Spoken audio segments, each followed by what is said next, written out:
berapa kendaraan pengantar ojek yang lewat Jalan Sudirman Tamrin tiap hari? Delivery tiap hari. Tahu berapa, Mas? 500.000. 500.000 motor? Pengantaran. Bukan motor, pengantaran. 500.000 Per delivery per hari. Oke. Deliverynya apa? Makanan kecil, snack, makan siang. Itu dari mana? Ya, Itu dari industri rumahan seluruh Jakarta. Jadi ketika sebuah jalan itu ditutup, nggak bisa pakai motor, artinya hajat hidup rumah tangga yang punya usaha kuliner, usaha catering kecil-kecilan itu nggak punya akses pada apa? Pada pusat perekonomiannya Indonesia. Ya. Di mana adilnya? Ya, Jadi kita pengen bikin nyaman siapa? Yang naik mobil nyaman. Dan yang mau pada dagang, pada hidup. Terus sebentar, ini Republik itu siapa? ya. Coba sekali-sekali datang ke tempat markasnya orang yang namanya dipasang di situ. Namanya Jenderal Sudirman. Itu datang ke markasnya di Pacitan sana. Terus lihat betapa sederhananya dan beratnya hidup dia ketika mempertahankan Republik ini. Itu cuma pakai dipan sampai dengan tikar, dan dia tidur di situ dalam kena TBC untuk bertempur demi Republik ini bertahan. Untuk apa? Untuk Republik ini bisa untuk semua. Sekarang namanya orang yang berjuang seperti itu, kita pasang di jalan paling lebar di Republik ini, dan jalan paling lebar itu mau dipakai hanya untuk mereka-mereka yang makmur? No way. Harus bisa dirasakan manfaatnya oleh semua, seperti nama orang yang namanya dipancangkan di tanah itu.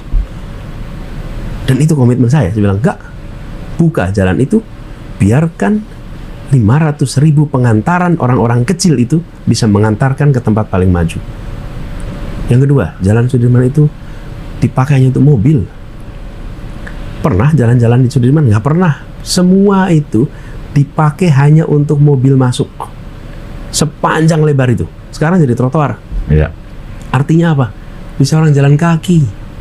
Sekarang silakan jalan kaki situ. Itu adalah satu contoh namanya complete street. Ini prinsip keadilan. Yang jalan kaki dapat jalannya, yang jalan untuk sepeda ada jalannya, yang jalan untuk mobil ada jalan, yang bermotor ada, yang umum ada. Apa yang terjadi? Itu namanya demokratisasi jalan termahal di Republik ini. Cari tanah yang lebih mahal di Jalan Sudirman. Nggak ada. Itulah tempat yang paling mahal di Republik ini. Terus tempat itu dinikmati oleh siapa? Ya hanya mereka yang bisa bekerja di situ. Sekarang anak-anak dari kampung dengan orang tuanya jalan-jalan ke situ. Ada JPO, ada pinisi, terus mereka jalan-jalan. Apa sih yang terjadi? Bang, saya ini tuh mau bicara di kampung juga, di Jogja gitu. Datang ke sini, bayangin sekarang, Mas Abel, kalau misalnya orang tua dengan anak sambil jalan di Sudirman, jalan kaki, terus bapak ibunya bilang, nak, kau belajar yang rajin ya, dan nanti suatu saat kau bisa kerja di gedung yang tinggi itu. Dan kaki di situ. Dulunya jalanan itu hanya bisa dilewati mobil, nggak bisa untuk jalan kaki. Jadi siapa yang ke sana? Yang memang bekerja di situ. Yang tidak bekerja di Jalan Jenderal Sudirman tidak ada urusan untuk lalu lalang di jalan termahal di Republik ini. Oke? Begitu sekarang didemokratisasikan, siapa saja bisa menikmati jalan paling mahal di Republik ini. Nggak harus pakai motor, nggak harus pakai mobil. Jalan kaki aja. Jalan kaki aja. Jadi konsepnya adalah kesetaraan, keadilan. Dan itu yang kemudian dicontohkan dalam satu jalan ini. Begitu juga dengan kebijakan-kebijakan yang lain. Saya sering analogikan gini, Mas Abel. Kita ini kalau udah dapat, nggak kepengen orang lain dapat, Mas. Kadang-kadang bukan nggak pengen, nggak mikirin. Nih, kalau kita datang acara, orang rebutan selfie. Pak, desak-desakan rebutan selfie.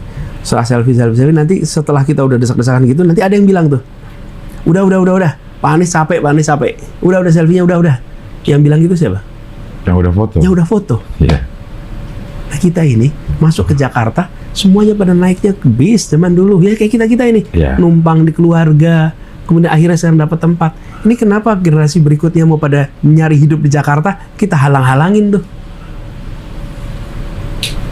Demi kenyamanannya udah naik mobil yang hijrahnya generasi sebelumnya. Kenapa yang generasi sesudahnya kepengen meneruskan dengan perjuangan yang sama? Jangan dong.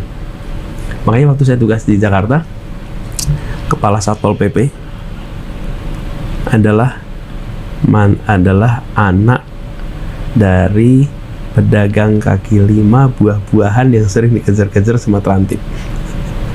Jadi bisa merasakan tuh Ya, ya. sebagai anak kecil yang bapaknya dulu dagang buah-buahan, kalau pulang ke rumah cerita dikejar-kejar terantip. Kenapa saya melihat ada pelanggaran itu ada dua jenis, Mas. Melanggar karena kebutuhan dan melanggar karena keserakahan. Nah, kalau melanggar karena kebutuhan harus diselesaikan. Jadi, yang dagang itu diselesaikan dengan cara diberi jam bisa pakainya, Ya. supaya dia nggak perlu melanggar. Karena ada kebutuhan yang harus dipenuhi, kebutuhan adalah mencari hidup. Ya, kota ini disiapin tuh. Dan ada aturannya dari Kementerian PUPR tuh. Berapa luas yang bisa dipakai, berapa Ya. lokasinya. Di seluruh dunia juga ada namanya street vendor. Street vendor itu kan dagang kaki lima. Ya. Ada aturannya, jam berapa mulai, jam berapa tutup. Itu. Lalu, yang melanggar karena keserakahan, nah itu hukumannya pakai hukuman menjerakan. Karena dia melanggar karena serakah. Ya, contoh, gedung-gedung yang tinggi tuh, ngambil air dari dalam tanah. Nah, itu melanggar karena keserakahan. Ini malah nggak pernah diperiksa. Tapi yang rakyat kecil, yang karena kebutuhan, wih, kita ketat sekali tuh, difotoin, dilaporin. Rakyat kecil tuh. Nah, ini yang kita coba ubah kemarin.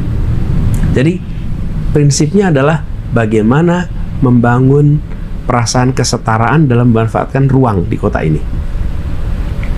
Jadi panjang ceritanya. Iya, iya, iya, iya. Dia panjang, dan itu saya bisa terusin lagi tuh. Iya. Taman juga begitu. Mas tahu taman kita kan? Iya. Taman-taman kita itu Karena Petra itu termasuk atau taman-taman kota? termasuk semuanya. Oh. Itu sering dirancang sebagai garden. Dan nggak boleh masuk dulu. Sekarang kita ubah jadi park. Paling gampang lah, Monas tuh. Ya. Monas gede-gede gitu. Saya datang ke Monas sore hari. Lihat ini, duduk aja ngeliatin siapa ini di situ. Itu anak-anak dari kampung-kampung sekitar Gambir, Senen, Kebon Sirih, Tanah Abang. Itu anak-anak pada main di situ. Mainnya di mana? Di konblok tuh. Iya. Nggak pada main di rumput. Kenapa? Dilarang menginjak rumput. Iya, nggak boleh nginjak rumput. Pertanyaan saya, kenapa nggak boleh diinjak? Karena taman sebesar itu ditempatkan sebagai garden. Garden itu untuk ditonton. Kalau park untuk bermain. Bermain, ya. Di seluruh dunia, kota-kota besar itu di tengah kotanya namanya park. Sehingga warga bisa bermain. Nah, konsepnya diubah tuh. Jadi, supaya apa? Yang pada main di situ tuh yang rumahnya nggak luas. Yang rumahnya luas nggak usah main di Monas. Pada punya halaman di rumah masing-masing. Tapi bagi rakyat kebanyakan yang tinggal di kampung-kampung, anak-anaknya perlu tempat bermain. Dan kita harus menyiapkan itu tadi. Memberikan kesempatan kepada yang kecil tanpa musuh yang besar.